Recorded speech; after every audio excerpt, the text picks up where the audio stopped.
Selamat datang di dunia kejahatan dan kebuman, karya Fyodor Dostoyevsky.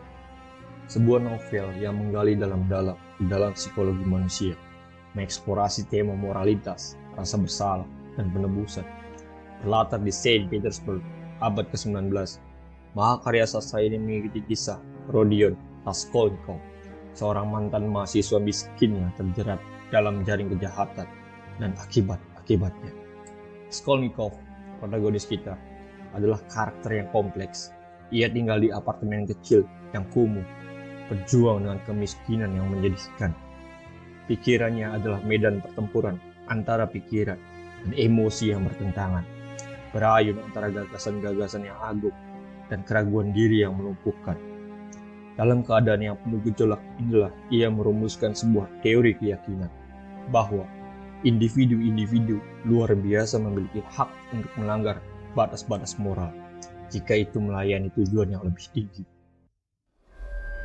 Yakin akan superioritasnya, Raskolnikov memutuskan untuk menguji teorinya. Ia merencanakan dengan cermat pembunuhan Alyona Ivanovna, seorang rentenir tua yang serakah. Ia merasionalisasi tindakan ini dengan meyakinkan dirinya sendiri bahwa kematiannya akan menguntungkan masyarakat karena kekayaannya bisa didistribusikan kembali kepada mereka yang membutuhkan. Namun, di balik kedok intelektual ini terdapat motif yang lebih gelap dan pribadi. Kebutuhan putus asa untuk membuktikan nilai dirinya sendiri dan menentang batasan-batasan masyarakat. Pada hari yang menentukan, Raskolnikov melaksanakan rencananya. Ia dengan kejam membunuh Alyona Ivanovna. Tak terduga, ia juga membunuh Lizaveta, saudara perempuan Alyona yang tak bersalah, yang masuk ke tempat kejadian. Pembunuhan ganda ini meninggalkan Raskolnikov dalam keadaan shock dan paranoia. Beratnya kejahatan mulai menghancurkan Raskolnikov. Ia menjadi terobsesi oleh rasa bersalah dan ketakutan, mengisolasi diri dari teman dan keluarga. Kesehatan mental dan fisiknya memburuk ketika ia bergumul dengan kenyataan bahwa teorinya tidak lebih dari pemenang kosong untuk tindakan kejam. Sepanjang novel, hubungan Raskolnikov dengan orang lain memainkan peran penting dalam perjalanannya. Razumikin, sahabat setianya, menawarkan dukungan tanpa syarat. Sonya, seorang pelacur yang rela berkorban, mewujudkan kasih sayang dan kemurnian moral. Ia menjadi mercusuar harapan dan penembusan bagi Raskolnikov, membimbingnya ke jalan pengakuan dan pertobatan. Porfiri Petrovich, detektif yang cerdik, dengan cermat mengurai kompleksitas psikologis dari kejahatan tersebut, membuat Raskolnikov menghadapi hati nurani sendiri. Pendekatan metodis dan psikologis Porfiri Petrovich terhadap penyelidikan memberikan tekanan besar pada Raskolnikov. Interaksi mereka adalah pertarungan kecerdasan.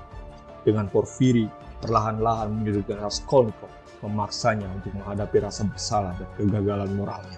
Porfiri Petrovich, seorang detektif yang tajam dan penuh perhitungan, memahami bahwa lebih dari sekedar bukti fisik, psikologi adalah kunci untuk memecahkan kasus ini. Dalam setiap pertemuan dengan Raskolnikov, Porfiri menggunakan pendekatan yang tidak biasa, bermain-main dengan kecurigaan dan keyakinan Raskolnikov. Dengan kecerdasannya, Porfiri mulai menggali lebih dalam, mengamati setiap gerak-gerik Raskolnikov, menangkap isyarat-isyarat kecil yang menunjukkan rasa bersalahnya. Ia mengatur pertemuan-pertemuan yang tampaknya tidak disengaja, mengajukan pertanyaan-pertanyaan yang membuat Raskolnikov semakin gelisah. Interaksi mereka menjadi pertarungan mental yang menebarkan. Porfiri dengan cerdik menempatkan Raskolnikov dalam posisi yang tidak nyaman, membuat secara tidak sadar mengungkapkan lebih banyak tentang dirinya. Di sisi lain, Raskolnikov dengan kecerdasannya yang tajam mencoba untuk tetap satu langkah di depan. Namun tekanan yang terus-menerus ini mulai menggoyahkan ketenangannya. Porfiri memahami bahwa untuk menangkap Raskolnikov, ia harus menekan rasa bersalahnya hingga Raskolnikov sendiri tidak mampu menahannya lagi. Dengan setiap pertemuan, setiap percakapan, Porfiri semakin mendekatkan Raskolnikov ke tepi jurang pengakuan. Tekanan psikologis ini akhirnya membuahkan hasil. Raskolnikov mulai terpojok oleh rasa bersalahnya sendiri, ketakutan akan tertangkap, dan kekagumannya pada kecerdasan Porfiri.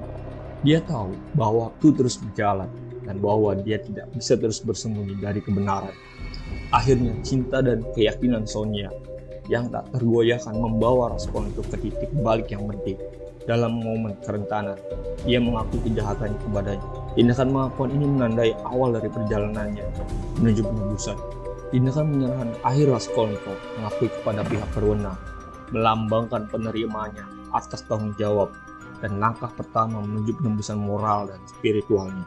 Dostoyevsky dengan mahir menggambarkan transformasi ini, mengilustrasikan dampak mendalam dari rasa bersalah dan kemungkinan penembusan melalui penderitaan. Dalam Kejahatan dan Hukuman, Dostoyevsky menghadirkan eksplorasi mendalam tentang kondisi manusia. Melalui perjalanan Raskolnikov, kita diingatkan akan kompleksitas moralitas, sifat rasa bersalah yang tak terhindarkan, dan kekuatan penembusan dari cinta dan kasih sayang.